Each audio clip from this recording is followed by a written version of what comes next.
Magandang araw mga kagabay. Ngayon po ay September 9, 2025, araw po ng Martes. Sabi sa Ebanghelyo, ang Panginoon ay magdamag na nagdasal. At pagkatapos po niyang manalangin, siya po ay pumili ng kanyang mga magiging alagad.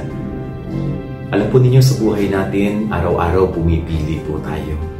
Kailangan nating gumawa ng desisyon. At hindi lamang po basta pagpili at desisyon, kundi mahalagang pagpili at pagdesisyon sa buhay. At ito po'y napakagandang paalala din sa atin na bago tayo pipili at magdedesisyon sa buhay natin, kailangan nating manalangin. Kailangan nating ang tulong ng Diyos. No? Bigyan niya tayo ng grasya. Hingin natin ang pagpapala at grasya ng Diyos upang liwanagan niya ang ating isip para tayo ay hindi makapipili ng mali at hindi makapagdedesisyon ng hindi tama. Yan ang ating gabay aral ngayong maghapon. God bless po sa inyo lahat. Pagpalain kayo ng Panginoon.